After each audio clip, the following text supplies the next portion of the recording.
안녕하세요. 오늘은 우리말과 다른 영어의 특징 두 번째 순서인데요. 이 내용을 시험 영어에 최적화해서 만들다 보니까 내용이 너무 방대해져서 1부와 2부로 나눠서 진행해 보도록 하겠습니다. 한 번에 30분 넘는 영상은 여러분들 집중하시기 너무 힘들 것 같아서요. 오늘은 영어의 특징 중에서도 명사에 대한 얘기를 할 거예요. 영어는 우리말과 다르게 명사를 정확하게 정의하는 것이 너무나 중요한 언어예요. 그래서 시험 영어에서 그렇게 우리가 이해할 수 없을 정도로 어떤 명사를 세냐 안 세냐, 관사를 붙이냐 안 붙이냐를 따져서 묻는 거예요. 그럼 이제 같이 공부해 볼까요?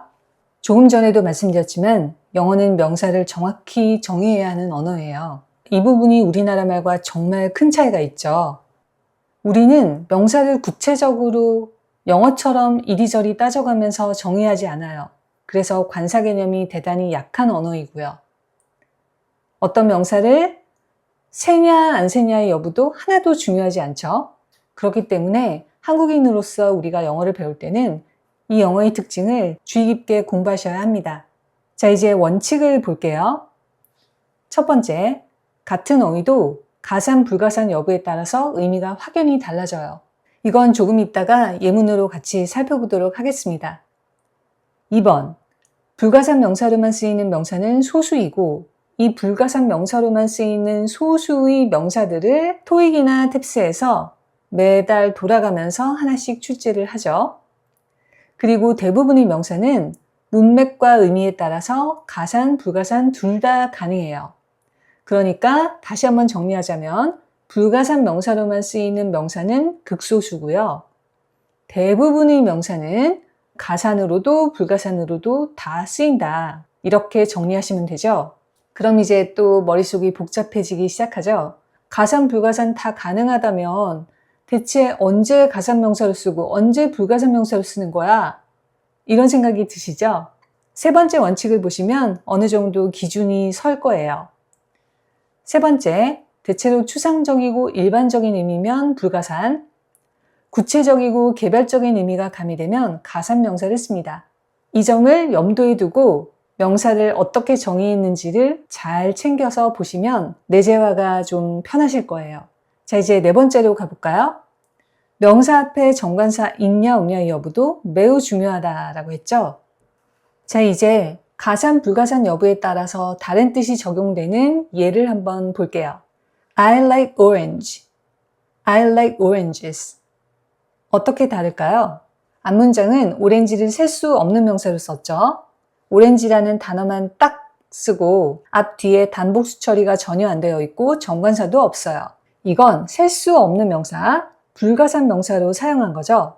반면에 두 번째 예문을 보면 오렌지를 복수명사로 썼어요. 어떻게 뜻이 다를까요? 앞문장은 오렌지를 불가산 명사로 썼잖아요. 그렇기 때문에 나는 오렌지색을 좋아해 라는 말이에요. 반면에 I like oranges 이렇게 복수로 쓰게 되면 과일 오렌지를 좋아해 라는 말이 되죠. 이렇게 어떤 명사를 셀 수 있냐 없냐의 여부가 뜻이 확 달라져요. 앞으로 우리가 더 깊이 있게 어휘 공부를 하면 할수록 이 점이 굉장히 실감이 되실 거예요. 그 다음 예를 보죠. 이 문장은 company라고 하는 명사를 부정관사를 붙여서 셀 수 있는 명사로 처리했죠. 뜻은 뭔가요? 그녀는 소프트웨어 회사에 다닌다. 보세요. 우리나라 말은 그냥 그녀는 소프트웨어 회사에 다닌다 이렇게 말하지 그 소프트웨어 회사가 하나인지 두 개인지 복수인지 정관사를 붙이는지는 하나도 안 중요하죠. 그런데 영어는 중요하다는 거죠. 자, 이렇게 컴퍼니라고 하는 명사도 부정관사를 붙이게 되면 우리가 잘 알고 있는 회사라는 뜻이 되죠. 그런데 다음 예문을 한번 보실까요? 자, 이거는 어떻게 이해하면 좋을까요? 오페라 회사라고 해석해야 될까요? 이런 경우에는 오페라 단이라고 해석하시면 됩니다. 댄스 컴퍼니나 오페라 컴퍼니가 다 마찬가지예요. 회사 아니고 단으로 해석하시면 아주 자연스럽게 이해가 잘 되실 거예요. 역시 셀 수 있는 명사라는 의미에서 부정관사 on이 붙었죠? 그런데 이 마지막 문장을 보세요. 그녀는 회사가 필요했다. 이러시면 안 되죠? 왜냐하면 some이라고 하는 형용사는 셀 수 있는 명사가 뒤에 나올 때는 반드시 복수로 나오는 게 원칙이잖아요. 그런데 여기서는 some이라는 형용사의 수식을 받은 컴퍼니가 복수 처리가 안 된 채 나왔어요. 다시 말해서 셀 수 없는 명사로 나왔다는 거죠. 이때의 컴퍼니는 회사도 아니고 오페라단, 무용단 이런 단도 아니고 함께 있음, 동행, 말동무 해주는 것이란 의미가 돼요. 회화에서도 정말 이 뜻으로 많이 활용이 되는데요. 이런 의미일 때는 컴퍼니를 셀 수 없는 명사로 정확히 쓰셔야 됩니다. 자, 그러니까 이 문장은 무슨 뜻이 되죠? 그녀는 말동무가 필요했다. 그런 얘기죠. 자, 이제 문제를 풀어볼게요. 이 문제는 토익 탭스 공통 기출 모의 문제예요. 그렇기 때문에 한 번만 정확하게 이해해 두시면 어느 시험을 보더라도 편안하게 적응이 잘 되실 거예요. 일단 선택지를 보니까 컴퍼니를 어떻게 넣을래? 라는 질문이죠. 셀 수 없는 명사로도 나오고 단수로도 복수로도 정관사 덜을 붙여서도 나왔어요. 그러면 주어진 예문을 해석해 볼게요. 나는 병원에 머물러서 할머니가 테스트 결과를 기다리시는 동안 할머니 말동무를 해드렸다 라고 하는 표현이 되겠죠. 제가 이렇게 말동무라는 표현을 바로 쓰게 된 건 keep somebody company 라고 하는 수거 표현이 있기 때문이에요. keep somebody company 라는 표현은 여러분들 이거 몇 형식이죠? keep에게 을을 이렇게 나왔잖아요. 4형식이죠. somebody에게 말동무가 되어주다. 옆에 같이 있어주다. 그런 말이죠. 자, 이제 표를 하나 볼게요. 컴퍼니를 셀 수 있는 명사로 쓰게 되면 회사, 오페라단, 무용단 할 때 그 단 이런 의미로 쓰이죠. 반면에 컴퍼니를 셀 수 없는 명사, 앞뒤에 단복수 처리 절대로 안 하는 그냥 컴퍼니라는 단어만 쓰는 그런 상황에서는 함께 있음, 동행, 말동무가 되어주는 것이라는 추상적인 의미가 되죠. 자, 그래서 여기서는 당연히 정답은 셀 수 없는 명사 A가 되겠네요. 자, 이제 두 번째 순서로 넘어가서 불가산 명사로만 쓰이는 토익 탭스 공통 기출 명사를 제가 쫙 뽑아봤는데요. 너무 많아, 이걸 언제 다 외워, 이런 생각이 드시겠지만 시험 보기 전에 화면을 멈춰놓고 한번 보고 들어가시면 아마 도움이 좀 되실 거예요.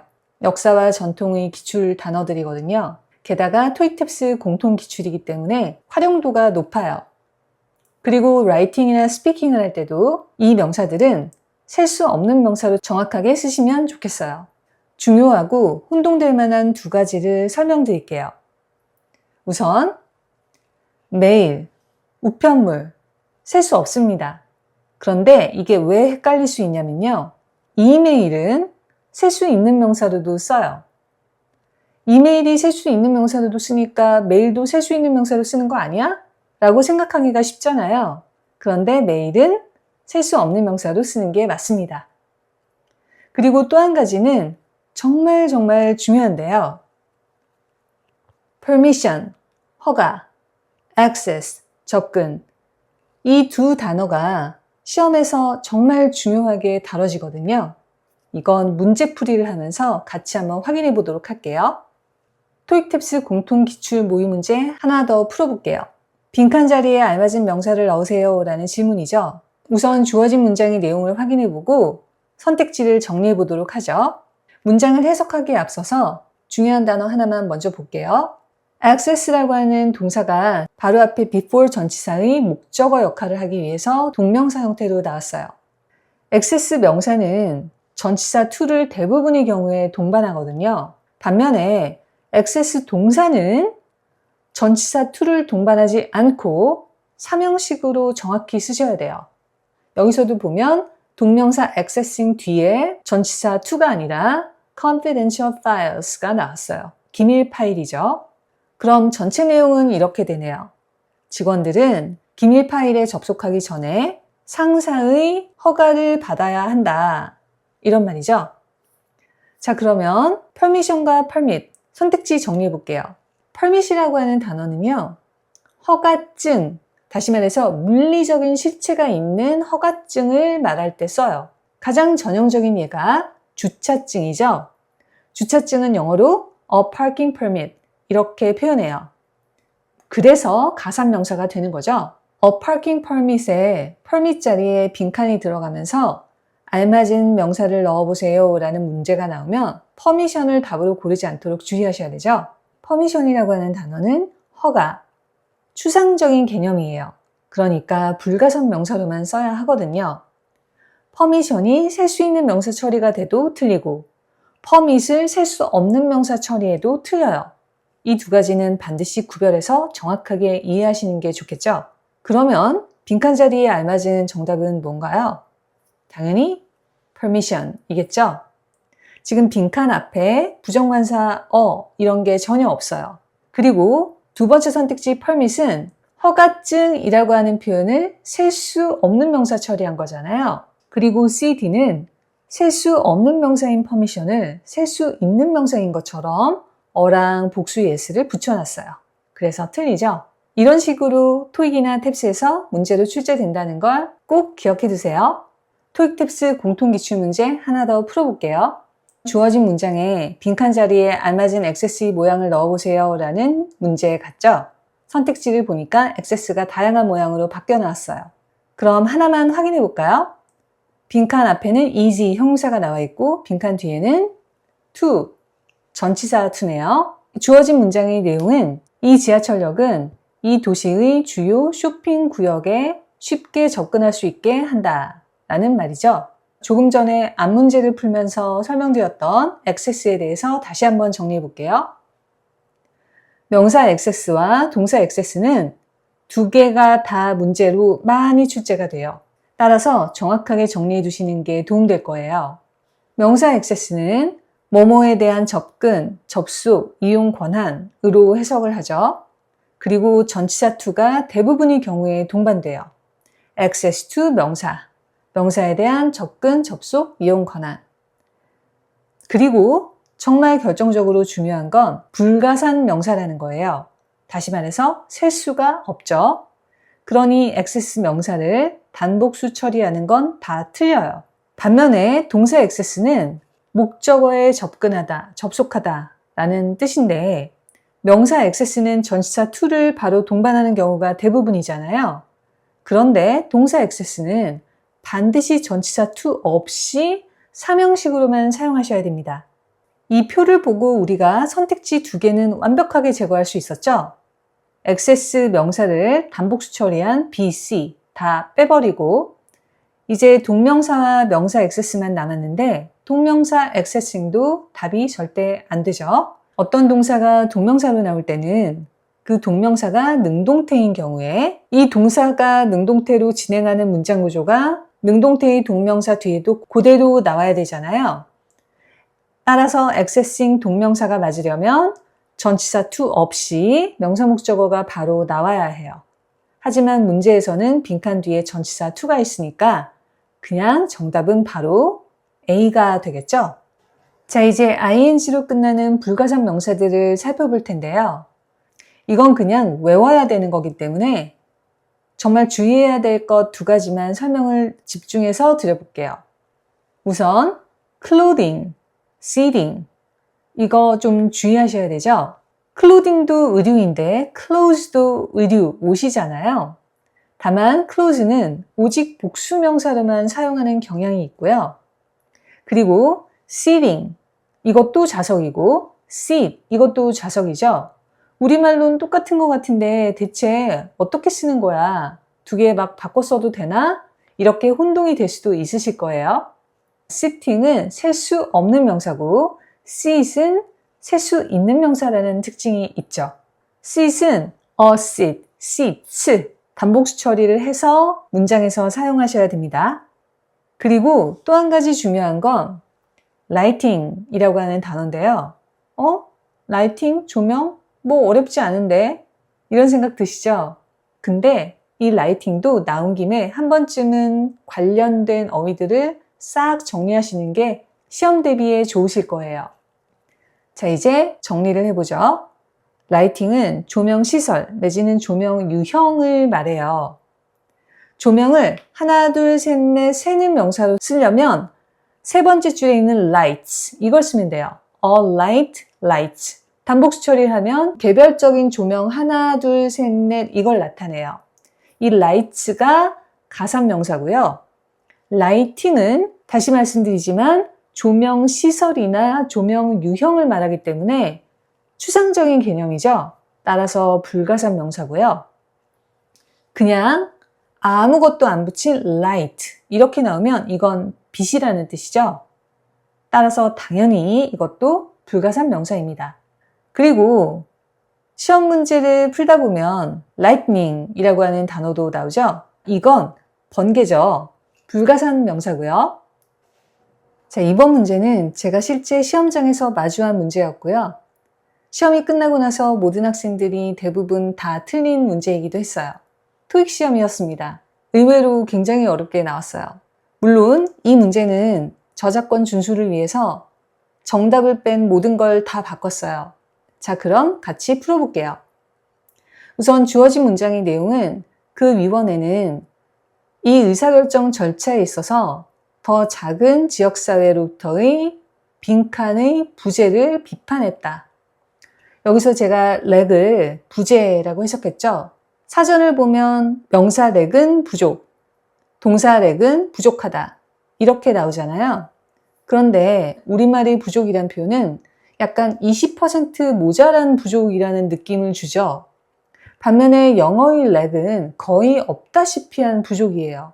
그렇기 때문에 부족이나 부족하다로 해석하면 자꾸 오역을 하게 되거든요. 그러니까 아예 그냥 부정문처럼 해석해서 헷갈리지 않도록 하는 것도 방법이에요. 원래 그런 뜻이기도 하고요. 자, 그러니까 빈칸의 부재를 비판했다라고 하는 내용이 되는 거죠. 그럼 선택지를 한번 확인해 보죠. 자, representation과 representative가 어떻게 다르냐? representation은 대표성이라고 하는 추상적인 의미죠. 따라서 막연하고 추상적인 의미는 셀 수 없게 써야 되죠. 반면에 representative는 사람 명사죠. 대표라는 의미고요. 사람 명사는 100% countable noun, 다시 말해서 가산 명사예요. 사람 명사를 셀 수 없게 내는 경우, 특히 탭스의 세 번째 문제 유형에서 이런 문제를 내면 정말 다 틀리세요. 그러니 주의 깊게 잘 봐주셔야 되겠죠. 그리고 represent는 목적어를 대표하다라는 뜻도 물론 있지만 대부분의 독해지문에서 목적어를 표현하다 내지는 목적어에 해당하다라고 하는 뜻으로도 많이 사용되는 중요한 동사죠. 우리가 선택지들을 확인해 보니까 정답이 눈에 확 들어오기 시작하죠. 일단 빈칸 자리에 명사를 넣어야 되니까 C와 D는 정답이 절대로 아니잖아요. 답이 두 개 중에 하나로 좁혀졌어요. representation이냐 representative냐. 그런데 두 개의 명사가 뜻이 다른 건 여기서 별로 중요하지 않죠. 정말 중요한 게 뭐예요? representation은 불가산 명사고 representative는 가산 명사라는 거죠. 만약에 두 번째 선택지를 빈칸 자리에 넣는다면 틀리겠죠. 왜 틀려요? 빈칸 앞에 부정관사 어가 있는 것도 아니고 빈칸 뒤에 복수의 s가 있는 것도 아니잖아요. 셀 수 있는 명사는 문장에서 그 단어 하나만 달랑 쓸 수 없어요. 반드시 하나라고 정의를 하든가 복수라고 정의를 하든가 아니면 정관사라도 붙여야만 해요. 그래서 아무것도 없이 쓸 수 있는 불가산 명사인 representation, A가 정답이 될 수밖에 없는 거죠. 내용으로 접근해서 푸시는 게 절대로 아니에요. 대표성이 맞을까? 대표가 맞을까? 어떻게 둘 다 맞는 것 같은데 이러시면 안 됩니다. 빈칸에 들어가는 게 가산명사야 불가산명사야 이거 묻는 질문이에요. 이제 탭스 문법 기출 모의 문제를 풀어볼게요. 중급 레벨의 학생들, 문제를 꽤 잘 풀고 점수도 잘 나오는 학생들도 우수수 다 틀린 문제예요. 이런 세 번째 문법 문제 유형은 모든 학생들이 불편하고 힘들어하는 문제 유형이죠. 항상 한 대로 정답에만 집중해 볼게요. 우선 이 문제의 정답은 D입니다. 어디가 틀렸냐면 어가 들어가야 됩니다. 황당하죠? 제가 학생 때 정말 이 생각을 많이 했어요. 아니, 왜 어를 넣냐 마냐 이런 짜잘구레한 걸 자꾸 물고 늘어지는 거야. 이런 답답한 마음이 들었었어요.